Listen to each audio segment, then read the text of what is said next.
Hello, I'm Linda Willow Roberts, and I'm here with another episode of How to Manifest, another magical manifesting conversation. And today I've got Rebecca Gibson, and we're going to talk about the challenges and how she's manifested. She's been a mental health professional working in some of Australia's most violent prisons. She's an alchemist, a psychic medium, a workshop facilitator, an author, a speaker, and she transforms her clients' lives. And this is Rebecca Gibson. Hello, Rebecca. I just said that you transform your clients' lives, and I love that. How are you? Well, it's not. I'm good. I don't do the transformation. They do the transformation. I just lead them where to go. Facilitate. Yeah, that's right. Yeah. So what I'm doing is I'm speaking to spiritual leaders around the world, and the first question I've asked everybody is, what are some of the challenges that you had early on in life, and how did you work through them to get you on a better path? We don't have enough time for this. Lots. I'm one of those spiritual leaders that have chosen a really difficult, traumatic life to learn tons and tons and tons of lessons to be able to help people like hurry up and open up their spiritual health as well as their mental and physical health, and leading them into that, oneness consciousness, that fifth dimensional consciousness. So I've had a rough journey. I haven't picked an easy life, either soul contracted an easy life, nor have I picked an easy life as a human. Like, my ego has not picked an easy life. There's just been multiple things that have led me to this path where I'm now having to walk my talk, and I've completely transformed my own life through my own spiritual health journey. And so I've realized how important it is for everybody that they need to understand that spiritual health is just as vital as our mental and physical health, and without you concentrating on all three, you're not holistically healthy, and that our spiritual health absolutely has a massive impact on mental and physical health. Yeah, it does. I can totally understand that. The first half of my life was me getting slaps from the universe, not listening to them, doing what I thought was the right thing for me, and totally ignoring spirit. So, every time my spiritual path, it just seems to all flow. So I can totally relate to what you're saying. Sometimes my slaps have been full-on punches to the head. So was mine. I was actually telling somebody yesterday that they hadn't read my book, and I said, in the first chapter I poo green, and they go, what? And I went, spirit was trying to get me not to go out, and it cost me $10,000 worth of damage to my brand new car because I left it where I shouldn't have. And some of the slaps that I've had have been huge. A couple of weeks ago on a Sunday, I'd actually had a hypnosis client on the Monday, and the universe, like guides, consciousness, is saying, no, you have to stay home for the entire week. And my week was absolutely chockers. And I'm like, no, you don't want to let clients down, and I've got things to do. And they're just at me. So I rescheduled her, and she was a bit cranky about it. And I thought, this is really weird. And then the next morning I went to take my daughter to school, and the car wouldn't start. And so the NRMAs come here, and then my actual mechanic drove over because no one could figure out what's wrong, and the car wouldn't start for him. And then as soon as it got towed to the mechanics, it started, and there was nothing wrong with it, and it was fine, but they kept it for a week. So thankfully it didn't cost me $10,000. It just was a pain in the butt, but I listened. Yeah, exactly. So you had all these challenges early on, and we sound very similar in what challenges that we had. What actually got you on the path to your spiritual journey? What was the catalyst to push you in that direction? So I have always, my entire life, been psychic medium and been guided by my guides, and my guides were who told me that I needed to go into mental health. I had started doing a law degree and then had swapped. That was a slap in the head. I was doing my law degree, and my husband at the time, so I'll say at the time because I'm on number 3. My husband at the time, number 2. he's still there. Oh, So my first husband was really badly burned and ended up in a burns unit for 3 months and then needed me to look after him. And so that was another 3 months on top of that. I don't know. Are you still here? Have you gone? You disappeared? I'm still here. I keep talking. Yeah, keep talking. I'm just I'm listening to what you're saying. Okay. So he was really badly burned.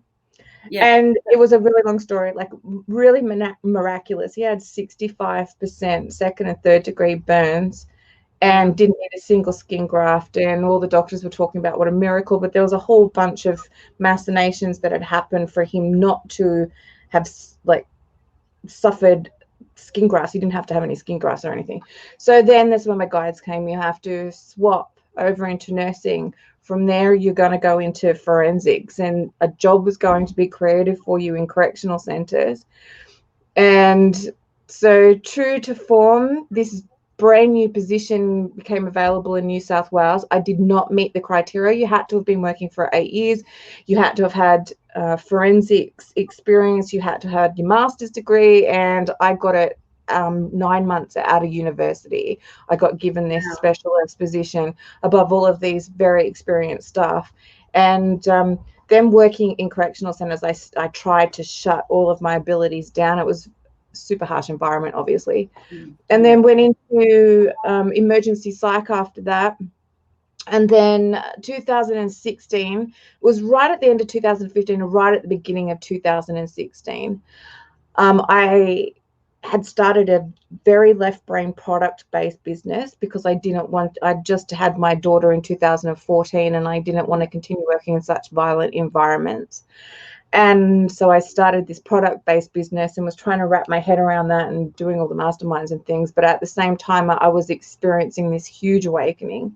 Yeah. And I was ignoring that, like, you have to come out and tell everyone you're a psychic medium. You have to start doing readings. You have to start doing all this spiritual work. You're going to be writing books and you're going to be doing speaking events and you're going to be hosting workshops. And this sounds so familiar. This is what, yes, they've been, I've been yes. And my left brain that's been in psychiatry for decades is like, no, that is not happening. You are not telling anyone, because it's such a secret, because I'm living a dichotomy of psychiatry and psychic.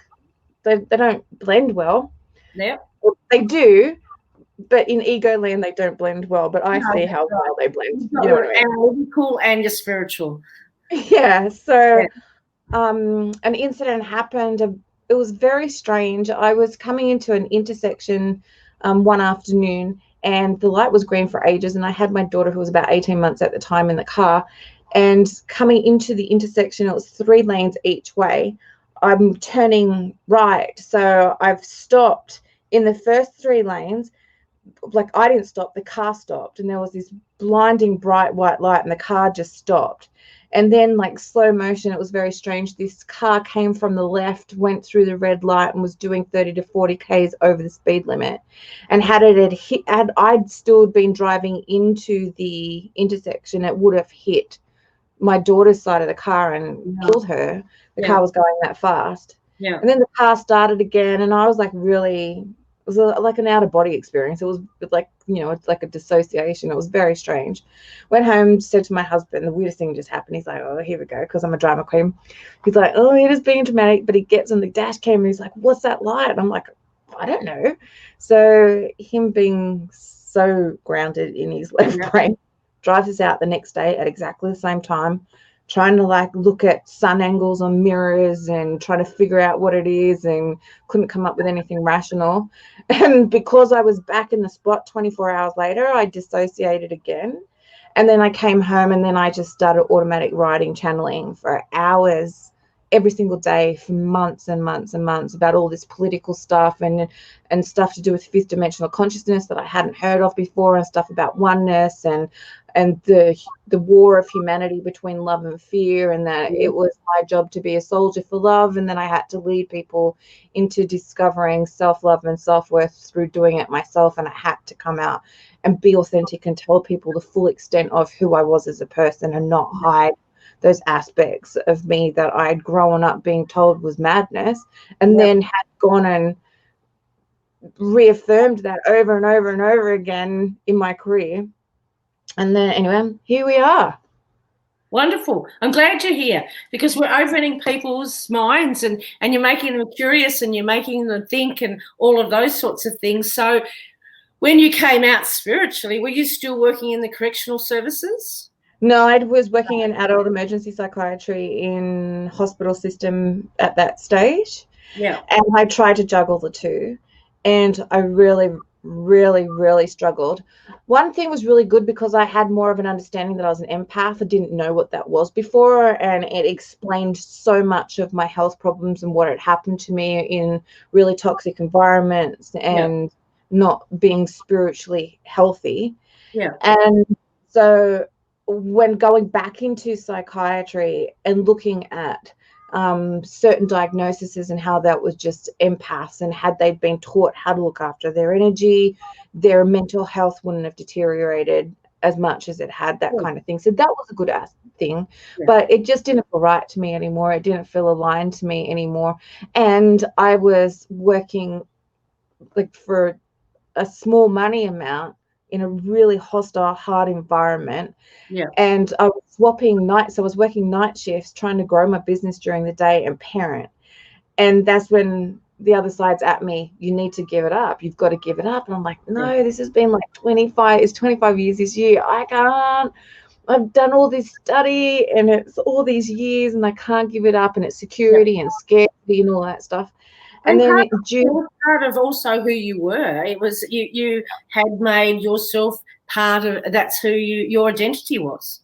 So June 24 last year, I've done 3 night shifts and I was super cranky and irritable, and my husband had been irritating me, and I came home and he was whinging that I was working too much and wasn't spending enough time with him, blah, blah, blah. And I'd cooked his favorite dinner before I'd gone to work the night before. And then midday, I was like, that's it, I'm going to sleep. I'm not sitting up, because he's like, spend time with us. But they're just like on their phones and stuff. And so I said to him, how was dinner?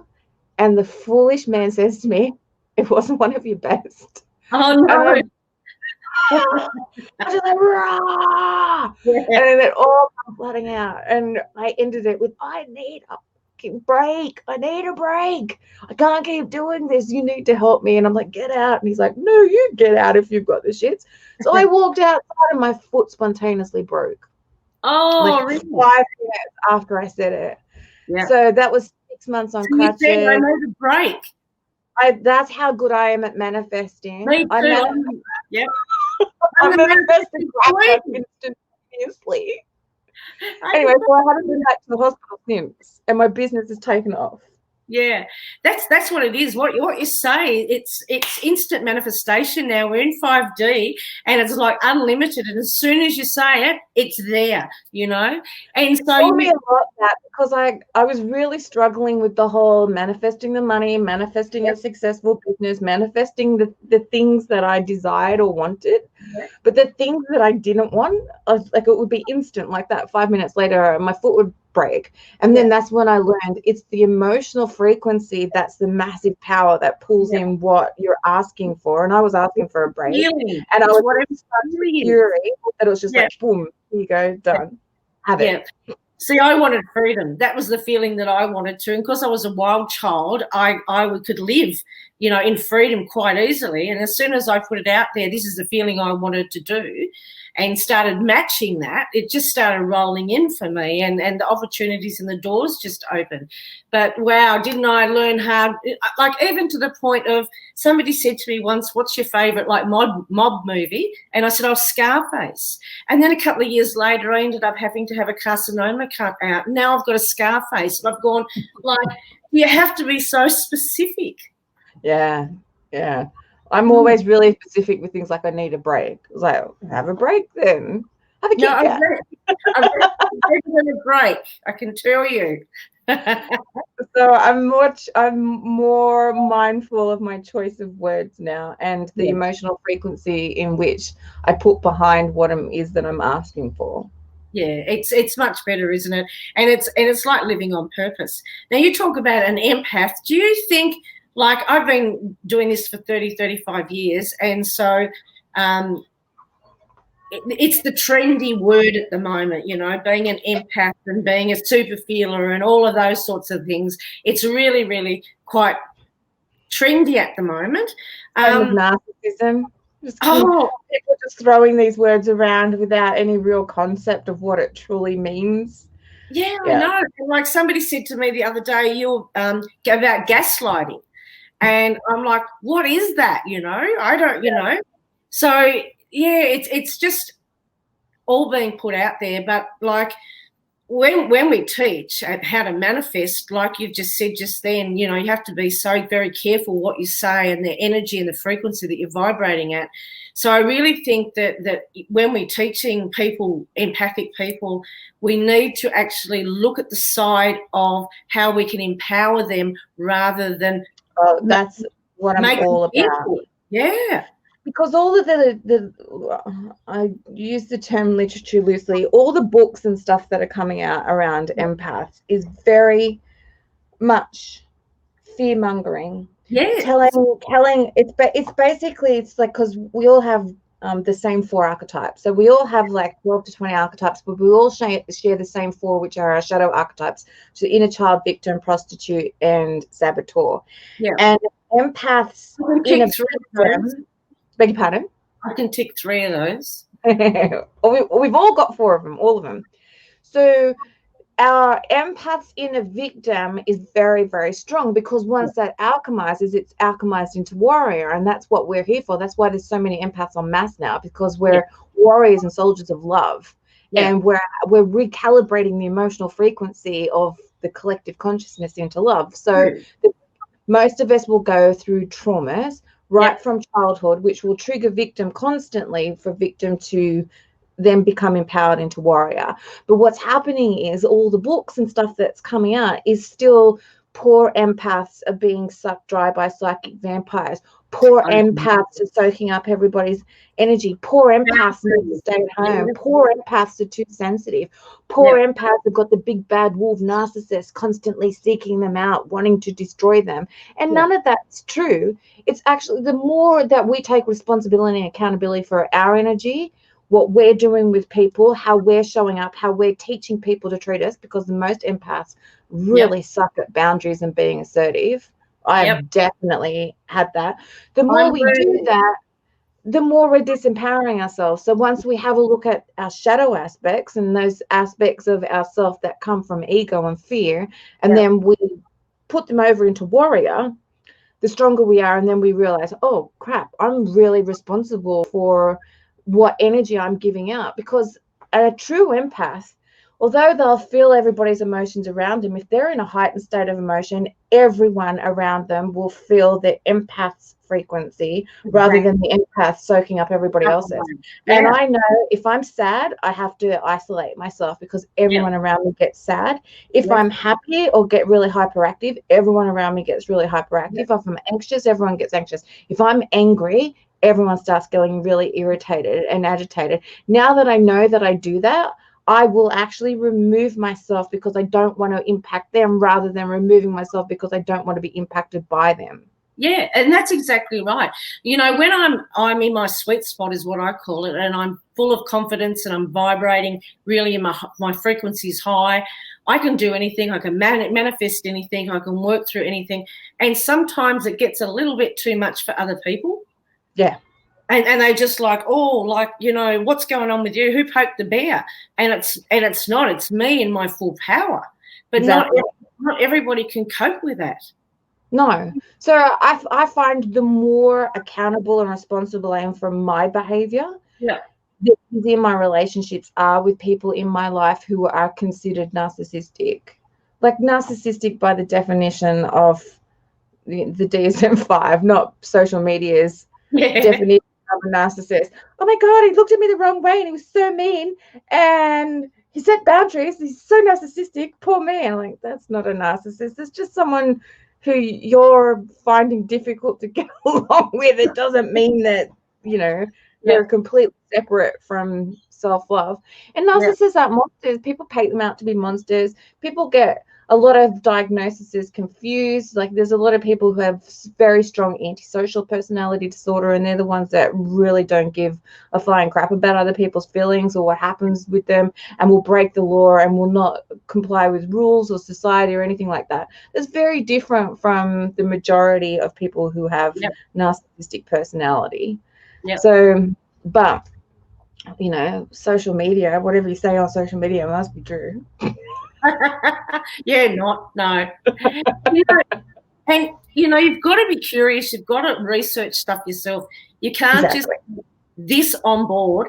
You know, part of being a spiritual teacher is actually showing them where to look for the answers, and then find the answers themselves, and to look within, and not put spiritual leaders up on pedestals and think that they're gurus. There are no gurus. And everyone says, oh, such and such has transcended their ego. I'm like, they're still human. You can't transcend your ego. Your ego is attached to your humanness. That's your consciousness. It's with you until you die from this earthly plane. Like if anyone says they've transcended their ego, run a mile in the other direction, because that's their ego that said that. I'm human, and I've been doing this for 30, 35 years, and I have to check myself every now and again. Something will happen, and I'll react, and I'll go, okay, where's this coming from? Where's this in me? And I'll talk to the ego, and we'll have a bit of a, you know, chat, and I'll go back out of my head and back into my heart. You've got to do the work. It's constant. It's not like all the time. People get so frustrated. Aren't I done yet? Like, no. Until you drop dead out of this skin suit, you're not done with that bit. And then you move on to the next thing. Like, no, you're not done. The only thing that I did do is I've made sure that I've done a lot of work on myself this life, because next time around I want a better life at the beginning and through, you know. I know, right? But at least our second half is good. Like this second half now, it was pretty much as soon as I turned 40, things really started to shift. And I'm like, it's not just about, oh, you know, have more confidence and stuff when you're 40. I just learned more. I was sick and tired of being in my victim all the time. I thought that I wasn't my victim. Like I spent 10 years in male maximum security prisons, specializing in sex offenders and serial killers and stuff. That I did not feel like I was a victim. But my victim, instead of graduating into warrior, had just gone into rescuer and savior. And I'm running around saving everyone like a martyr. And that was still coming from victim. So I really started to shift how I saw myself, start shifting the language, and then start realizing, holy crap, just because I've got all this experience and all of this education, I really don't know anything at all. And I need to have a real good look at myself. Well, it's a self journey, isn't it? And, you know, you just touched on a point that you were working in that environment with those sort of criminals and looking at their victims, and you know, made yourself, or the subconscious or the sabotaging part and victim of you, you know, really squashed your own feelings. And I had no idea that I was an empath in that environment. I was so sick. I nearly died on several occasions, not from things that happened in the jail, but because of what was going on within my own body, and autoimmune stuff and immune problems and lupus. And I've had multiple organs taken out, and like I had a really hard health journey. Once I realized that I was an empath and I had to have good spiritual hygiene, and I had to be responsible for my emotional energy and what I was giving out to people, and really sit back and allow people to mirror back at me rather than deflect, that really started to shift my physical. I mean, I still have problems, but nothing like I was. Like I'm on nowhere near as much medication. My flare-ups are nowhere near as dramatic. I don't have any of the issues. I mean, I miraculously had a kid that they told me that I couldn't have. So things really shifted once I started empowering myself. What was that? I said, oh, my goodness, I was told when I was 21 that I would never have children. Me too. I was 21. Yeah, I have one, and she's turning 31 in a few weeks. And I'm my miracle child. Yeah, she's sick. Yeah, she's a mirror. You know what it is. I think. I mean, I was myriad of health problems. Why they said to me I couldn't have kids. And Yep. so I really threw myself into my career, and I was really good, especially working in correctional centers, because there was no consequences for my behavior. Like if I was to get killed, it didn't bother me, and I wasn't looking after anybody else. So I was just like, whatever. It made me a bigger risk taker. Obviously, when you become a mother, that sort of goes out the window, and you'll do anything not to put yourself or them at risk. But my life, I just kept having these long dark nights of the soul, probably every 4 years. That would last a good 18 months to 2 years, and then I feel like I have a little reprieve, and then something would, like, drastic would happen again. And before I had her, I'd really gotten to the stage, because I lost a child the year before her. I'm like, I don't want to do this anymore. Like, I just don't want to do this anymore. Like, why am I here? And she's like this big reminder. It's kind of like she just showed up and she says, I'll remind you why you're here. You can't go anywhere. You have to stay. You've got work to do. Here I am. I'm your anchor. Now get to it. I had a similar time when I was younger.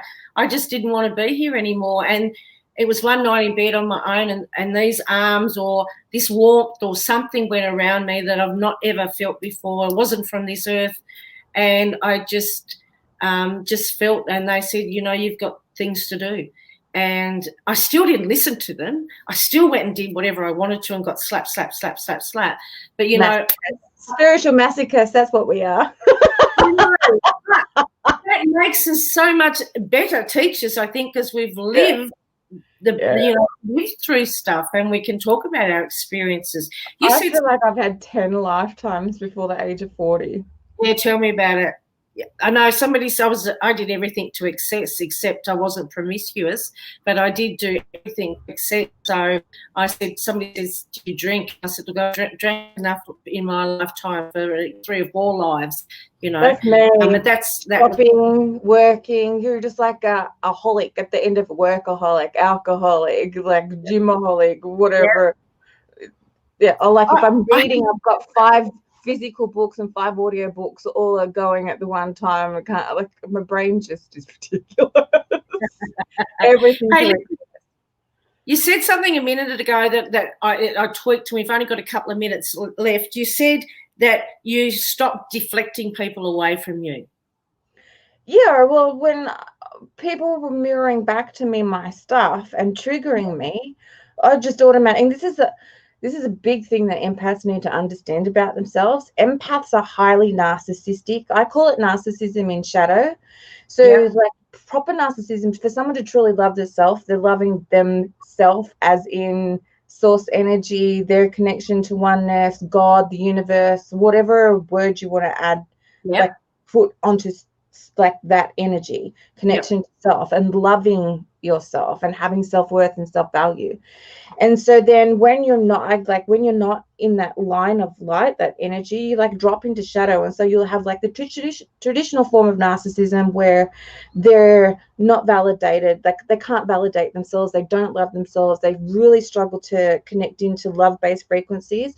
Their ego rules the world. They've totally disconnected from soul, and so they'll gaslight and manipulate people and lie and make everyone think that they're better than them, so it's mirrored back to them love, and that's how they feel love. An empath, when they drop over into the shadow form of narcissism, they're disconnected from self, no self-worth, no self-value. They won't set boundaries. They won't speak up about how they feel. They'll avoid conflict. They'll put everyone first. They'll rescue everyone. They'll save everyone. They people please until the cows come home, in an effort for the person to look at them with love and affection. And then they're like, oh, that's where my worth's coming from. It's not until you realize, oh, I need to find this worth in myself. So narcissists, empaths, when they're triggered by that, and they're like someone's reflecting something back at them, they think, oh, I'm better than you, I'm more sensitive, I'm more emotional, I'm this, I'm not taking this on board, this isn't my stuff, you can have it back. Instead of like, why am I attracting this? Why is this in my face? Why is this conflict happening? Where's my part in this? Where am I not loving myself? Because boundaries and assertiveness and really being able to speak up about how you feel and not feel the need to avoid conflict comes from a place of loving yourself and being rock steady with your own self-worth and your own self-validation, that you don't need to people please or avoid conflict, that you're quite confident and emotionally intelligent enough to speak up exactly how you're feeling without it becoming like over emotional or irrational or anything like that, or passive aggressive. Thank you. I absolutely have loved talking to you.